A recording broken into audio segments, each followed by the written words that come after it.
If you want to continue to follow our adventure, click subscribe. So you don't miss anything, click the bell notification. I did a live feed last night, and it was a good live feed. It was one of the better ones I've had in a long time. Young gal came in, said she was from New York City, and her first question to me was, is nomadic lifestyle safe for women? But anytime I answer the question, it always comes back with, well, it's got to be safer than what I'm used to right now. I don't feel like it's just overly safe out here. You know, you got to watch your back. And I started going through different logical reasons why I feel like it's not safe out here, which I'm going to get to here in a minute. But, of course, the answer kept coming back, well, it's got to be safer than New York City. I tried to make this rational argument that there are more bad people out in the national forest than there are good people. But I want to go through the numbers a little bit so people understand that yes, you may be from New York City and you see crime on the news every night, but actually New York City has a lower crime rate than the town here. So let me go through this. New York City has 8.6 million people, and they have about 1,900 crimes per 100,000 people. So when you break that down into a percentage, that is 1.9% crime rate. So basically 2%. So out of every 100 people, 2 people are victimized. The only comparison I can make, because there is no crime rate statistic inside the national forest.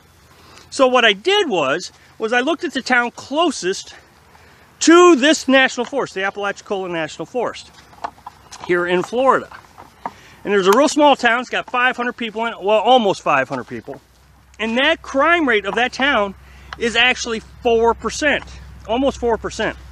So that means the crime rate in this town, this small town, is twice as bad as the crime rate in New York City.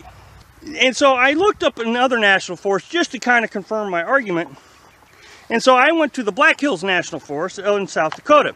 Well, the closest town that I can find any data on is Rapid City. Rapid City is South Dakota's second largest city.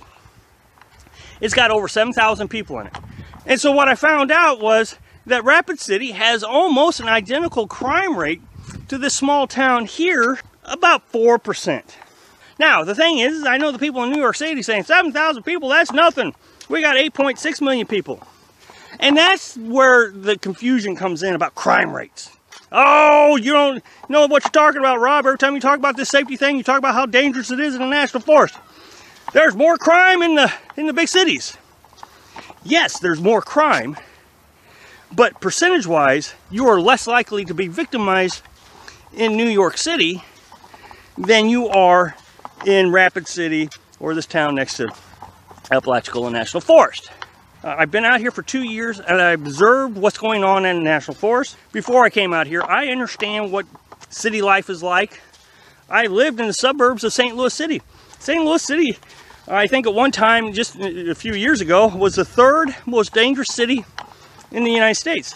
St. Louis is where the riots broke out just a few years ago. It has some dangerous aspects to it. So I understand crime rates. I get it. So then you come out here and you think, wow, I felt safer back home than I do out here. Back home, I was only victimized once in the 40-something years that I had lived in these areas, in a house. But out here, I've been out here only 2 years and I've already been victimized. Now, before I get much further in this video, I know there are going to be a dozen people that tell me, oh, going out west is going to be so much safer than the east. You need to go out west, it's safer out there. Two things to this. One, I think I just dispelled that myth. New York City, 2% crime rate. Move west 1,000 miles to South Dakota, and you jump up to 4% crime rate.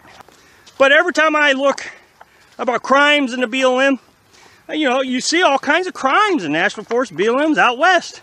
Moving on to some of the things that I see out in the National Forest, that I feel like the 4% in the town next to Apalachicola National Forest is probably lower than the crime rate in the forest itself.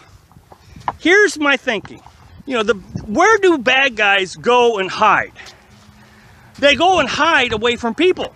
And a perfect example of this, you see it all the time. People come down to do their drugs and different things, do their drug sales. Now, the other thing that we have to think about is the amount of homeless. I'm not saying all homeless are criminals. That's not what I'm saying. But what I am saying is desperate times sometimes cause people to do desperate things.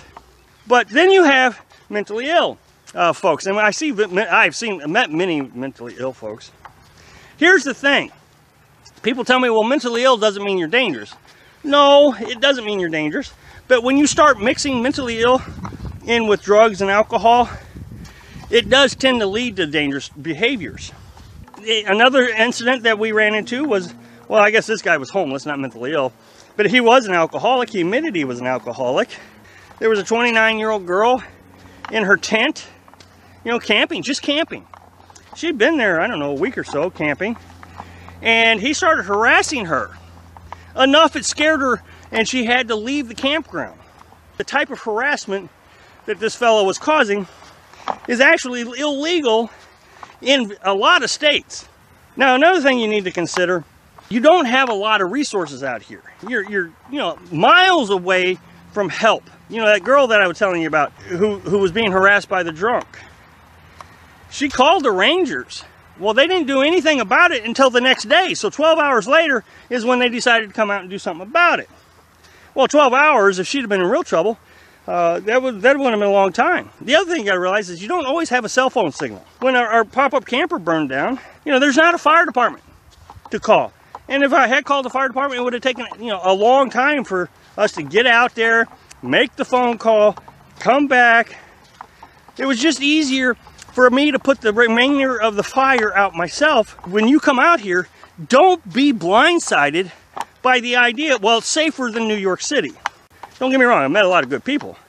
But I've also met a lot that says, okay, I'm not coming out of my camper until this person leaves. And Carolyn and I have done that several times. Thanks for watching. Click like if you like the video, and happy travels.